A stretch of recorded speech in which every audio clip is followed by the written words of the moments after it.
If you're close to or already living in retirement, you might be thinking about, how am I going to continue to have housing that I'm comfortable with for the rest of my life? Many might look at what's called a CCRC, a continuous care retirement community. Well, are there different ways to look at them? Well, by the end of this video, you're going to gain more clarity, not only for you, but for your personal retirement plan, and you'll have action items to secure your retirement. To learn more about securing your retirement and all the different elements you need to know, subscribe to our channel and hit the bell to be notified when we post a video every Monday. We have helped hundreds of our clients gain clarity and get on the path to a comfortable and happy retirement. Now it's your turn. Let's dive in. Welcome, everyone, to our podcast today. We are actually on the podcast today going to be doing an interview. We tell you every week we kind of go back and forth between what Merce and I call retirement in action, and then when we think we can bring something of value, we bring in a special guest. And today I think we have a very special guest. Her name is Marcia Miller. She heads up what's called Spill the Beans Institute, and we'll learn more about what that means. And she is coming to us today out of Orlando, Florida, where she says it's not that warm, but it's better than here in North Carolina, I'm sure. So anyway, Marcia, thank you so much for coming on to our podcast and having a nice conversation with us. Good morning, and it is my pleasure. And I don't mind telling you, I was in Greensboro, North Carolina for about 11 years. Oh, okay, great. So then you know North Carolina then. Yep. Good. So Marcia, could you, just because, I mean, obviously we're bringing you on as a guest. It's called Spill the Beans Institute. That probably doesn't tell our audience very much about what you do and what your background is.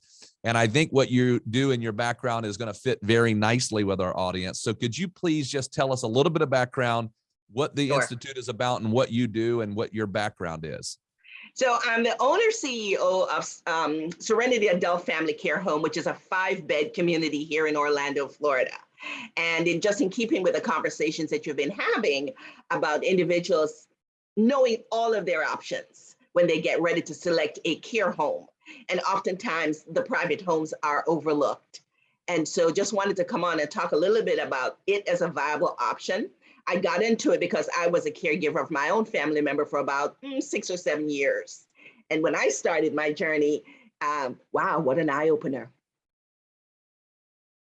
Great. So my immediate thought is when we talk to clients and sometimes they're younger, but we're always thinking about this idea, hey, you got to kind of plan in the back of your mind when things start to health-wise start to deteriorate, you got to have a plan, whether it's having someone come into the house, whether it's family members or some help or transitioning into a different type of community.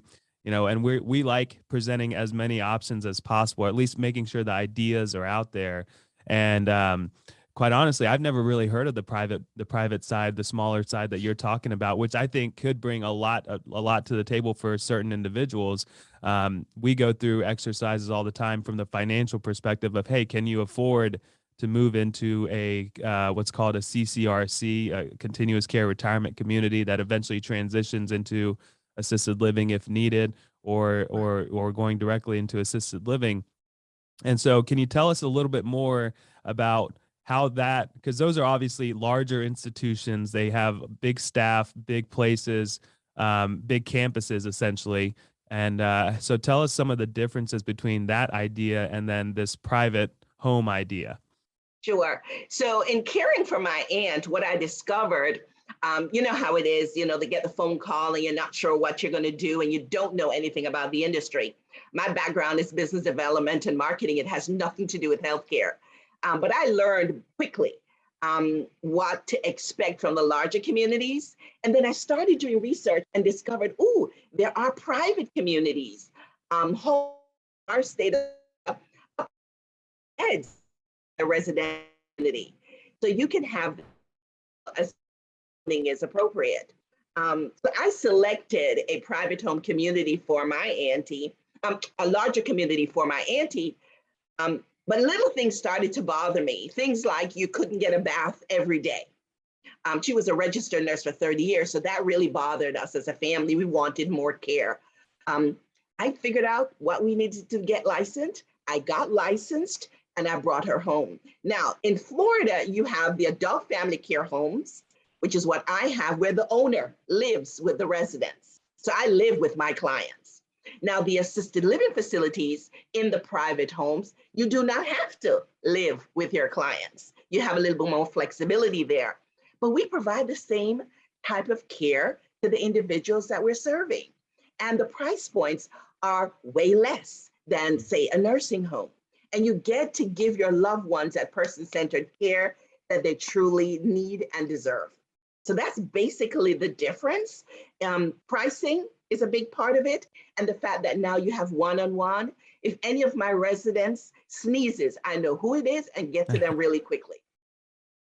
So, I mean, that again is very intriguing, I guess. So I want to be clear on one thing you just said. So you drew a difference there between assisted living and the way you're set up. How would you describe how yours is set up? Just a place where people have someone there that can check in on them. I mean, how would you describe it compared to an assisted living? They're identical. This is my home. This is a 4-bedroom house with 3 bathrooms. They live here with me. Okay. My staff is here today. She comes in at 7. She takes care of them. I have a weekend staff that I operate it just the way an assisted living does. For licensing standpoint, the only difference is that I must live with my client. Okay. Whereas in the ALF, in a private home, you are not required to live with your clients. That is the biggest difference. In terms of the kinds of clients you serve, we pretty much can do the same kinds of clients. It's a standard license. There are just certain things you cannot do, like if it's a bed-bound individual, someone that high acuities, that's not something either one can do, if that makes sense. Yep, absolutely. So now you gave us the background here as to how you got into this. And I just want to and we'll come back probably and have a big round conversation here, but now you've got this Spill the Beans Institute. What is that really about? And what are you trying to accomplish with that? So in keeping with the whole notion of preparing for retirement, so here I am, I'm 64 and don't look it, but we're getting to that place where we have to understand, are we ready for true retirement when it's not cruises, when it's a health issue involved? And so in keeping with that, I wanted caregivers to understand you can start this business in your home.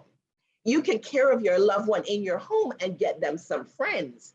Now you have a little bit more financial independence, a little bit more flexibility. You can grow your business. Once you have one facility, you can start another facility. So I started the training company to provide the soft skills development that they needed before they took on the regulatory tests. Because what I discovered is, yes, I did it by taking the regulatory test, but everything I learned was not discovered in that class. It was learned in the trenches. And so that's the purpose of the Spill the Beans, is to give caregivers out there an opportunity to keep their loved ones at home, but provide some financial stability for themselves. Gotcha. Yeah. And I agree. I think a lot of understanding any type of environment that you're in really comes from actually being in the environment, like you said, the trenches. And so being able to get a taste of it before you actually decide to go through all the regulatory, because we know the regulatory on that side is very strict and there's a lot to it. So I think that makes a lot of sense. How long is your program? How, as far as from like, is it online based? Is it in person? How long does it take to kind of get through your program? It is believe it or not, it's a 2-hour Spill the Beans. I tell you everything from soup to nuts, and I videotape myself doing the entire curriculum. The hard part, the 2 hours is great. It's conversation, you're learning. The hard part is I've now given you a copy of my business plan. Now you got to go do the work. I'm giving you a copy of my financial projections. You're seeing in real numbers. This is how it looks like. Now you have to put the work in to the research, but then you also have me as your mentor. Someone that's going to come alongside you and help walk you through the process, because that makes a big deal. Nobody wanted to help me in the beginning, so I had to learn it on my own. So I guess as I think it through, because again, I didn't realize when I was, I know I've read about the smaller homes. So in the scenario then, if I paint a picture, let's say I've got a scenario where I've got a mom or a dad or somebody who I need to take care of. I've got a couple of options. I can either put them into a facility, assisted living or some type of a retirement community.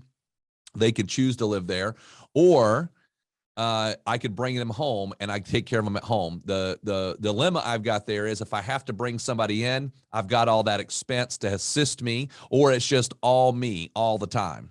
Right. Mhm. So if I bring in this other person, now I've got this expense. So it sounds like what you're saying is if I put this structure together and maybe I bring in 2 or 3 or 4, now I'm getting some in revenue off of this Correct. these other folks, but now we're Correct. sharing this nurse or sharing this caregiver that might come in throughout the day. That's correct. Okay. That is exactly right. And that's what I did initially before I quit my job. Okay. Was I sprung her from the community that she was located in, brought her home, got her 2 other friends, residents, and then hired staff. And that gave me the opportunity to start up before I was able to quit my job and then have the revenue. And now it could expand. Now Yeah. I'm getting ready to start a second community. So that's a great way to plan for your retirement, have a little extra put aside. And then the caregiving burden is not always just on your back. Yep. So does it work then? I'm assuming, because based on a couple of things you said, if the person becomes more in a scenario where they need more care, Mhm. then based on the way the licensing is that you have in this facility, they would then have to go potentially to another particular location or facility to get that more acute care or bedridden care, that kind of thing. So that's a really great point. And in one sense, yes, you could transition them to a larger skilled nursing environment. Or if they are hospice eligible, then they can age in place. So in the almost 8 years that I've been doing this, I think I have transitioned maybe 7, and no one went to a hospital.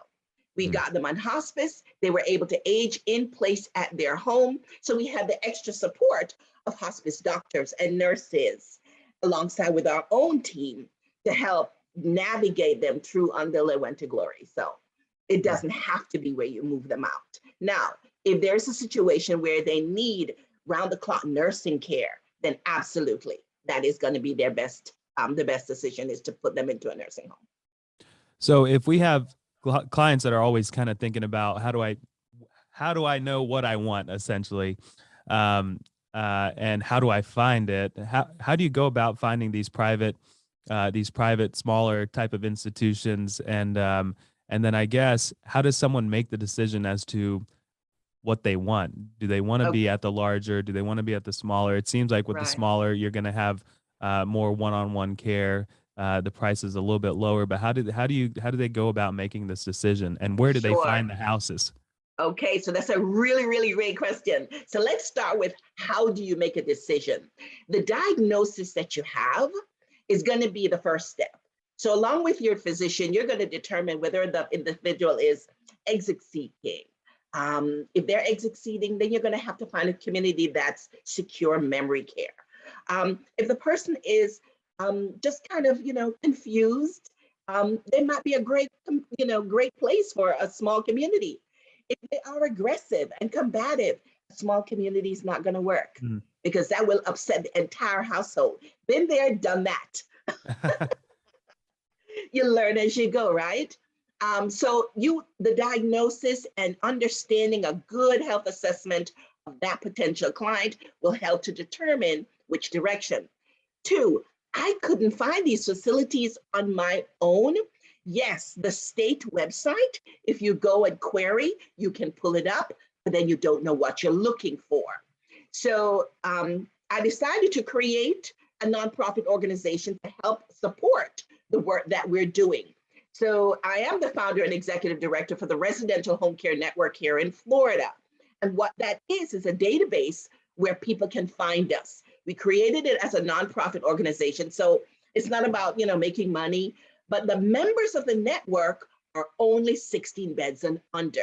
And then we had sponsors to come alongside us who believed in the vision, like Vitas Healthcare and Seniors Blue Book and all these other individual partners that help support us financially to help get the word out that we are a viable option. So when you go to that website for Florida, you will see video tours that I have created of each individual home. You will have contact information of the owners directly.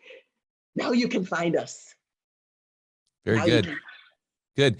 Now, in the scenario, I mean, obviously you've done this in Florida, and I mean, your institute and learning it, you could do it anywhere in the country. But do you find in your research that the licensing, say from one state to the other, carries a vast difference, or do you say that they're somewhat okay?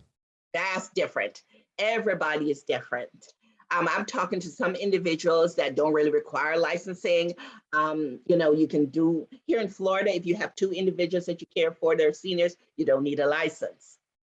However, in another state, it may be required. So it varies from state to state. So Okay. while my training program covers soft skills, everybody needs to do a business plan before you get into business. That's just step 1. Yeah.